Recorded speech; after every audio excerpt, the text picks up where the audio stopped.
Hello, Liverpool fans. Welcome to the Liverpool Report, your go-to source for the latest news, match updates, and transfer stories straight from Anfield. Don't miss out on any of the action. Hit that subscribe button now and stay in the loop with all things Reds. Only a bitter fan of a rival club would put an asterisk next to Liverpool's last Premier League title win. Yes, it came in the COVID-impacted season of 2019-20, but it was a hugely impressive achievement from Jurgen Klopp's side, amassing 99 points and finishing 18 clear of a Manchester City team that had a goal difference of plus 67.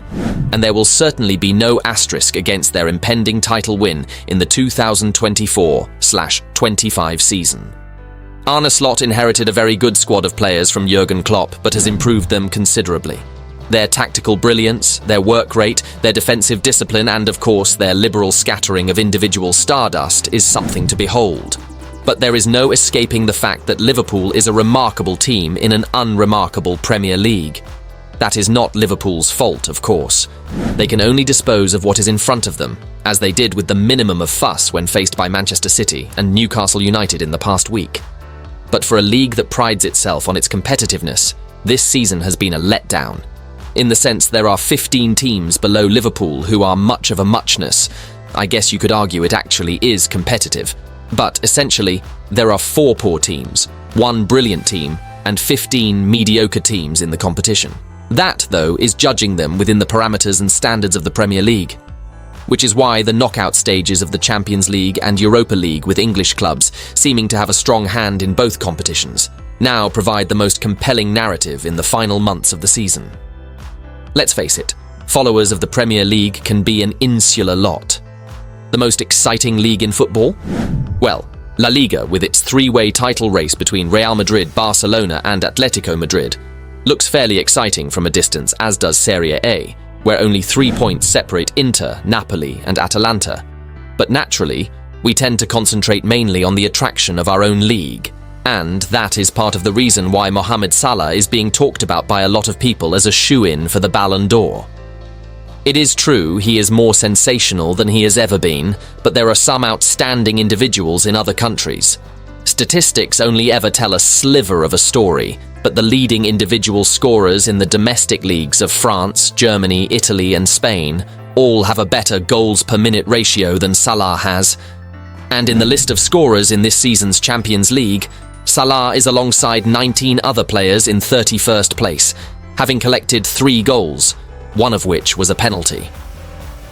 His stunning number of Premier League assists stands out, but the overarching point is that there are a lot of supremely talented players beyond these shores, and the destiny of the 2025 Ballon d'Or will almost certainly be decided by what happens in the Champions League between now and the last day of May. And, harsh as it may seem, resistance to Liverpool's charge has been so tepid that their fortunes in the Champions League, and they begin their knockout campaign with a very difficult tie against Paris. Saint-Germain will determine whether this is a very good team or a great team, topping the ladder and beating the likes of Milan, Bayer Leverkusen and Real Madrid in the process. The signs from the qualification process could not have been more encouraging. But the real battle for Salah, for Slot, and for the Premier League's claims of being the best starts in Paris next week. You cannot play football if you're not ready to lose. In many ways, those words uttered by Jurgen Klopp in episode 1 of Doubters to Believers Liverpool FC Klopp's era sum up the man and the manager. A figure adored and followed into the trenches by those devoted to him, but one who perhaps didn't win as often as he should have done. 9 months on from Klopp and Liverpool parting ways, a separation that felt barely fathomable at the time, as millions of people around the world lost a spiritual leader. We've learned that you don't always need to be as close to the edge as Klopp would go to taste victory, as Arne Slot has proven. However, the soon-to-be Premier League champion will be the first to tell you that he is benefiting from the work that Klopp put in, not just in rebuilding a squad, but in repairing a club. Doubters to Believers, the new 4-part documentary from Amazon Prime Video, which is released in its entirety on Friday, isn't really what it set out to be. When Klopp shocked the world and announced the 4-month run-up to him leaving in January last year, it was hoped that the cameras would be there to capture every leg of a glorious victory lap, with a quadruple still possible. Until it wasn't. Not that the documentary shies away from the pain. As well as the 4-3 FA Cup defeat at Manchester United, there's the misery of the 3-0 home loss to Atalanta, seen through the eyes of Harvey-Elliott's demanding dad Scott. The 1-0 Anfield defeat to Crystal Palace, with a watery-eyed Curtis Jones who missed a sitter, and a Merseyside derby defeat at Goodison Park, complete with a family of Evertonians dancing around their living room. Klopp's reflections on that nightmare 13-day run in April last year are genuinely moving, as we see the great motivator realize that he could no longer motivate. I couldn't. For whatever reason, I still don't know. Create the atmosphere where the boys wouldn't feel the pressure, he says. And it is at that moment that you realize he really did run out of energy. But what an energy it was for 23 years in management. As the documentary skips back and forth in time, we go through a life not so much in the dugout, but stalking the touchline in front of it, as Klopp goes from Mainz's tall, awkward-looking centre-forward, who was a natural in front of the camera, appearing on game shows and explaining disappointing defeats, to becoming the boss through an act of quite extraordinary player power from a squad devoted to him. Adapting his own style of aggression from playing to managing, I know how people see me on the sideline, but that's a problem with my face. Klopp transforms the fortunes of Mainz before going on to success with Dortmund, and then arriving at a Liverpool that are drifting, dallying, and losing 6-1 to Stoke. The doubters to believers speech comes in the introductory press conference, as does the promise of a title in 4 seasons. And while it is easy to remember those now because they were statements which came true, it is somewhat startling to recall the context in which this charismatic figure was making them. We see a Klopp who was deeply unimpressed with the Anfield dressing rooms, and a figure who was mocked and criticised in his early months at the club, with radio phone-ins fielding calls to sack him. The infamous celebration in front of the Kop after the draw with West Brom embarrassing, says Adam Lallana, gets an airing too, but then gradually things begin to change for the better.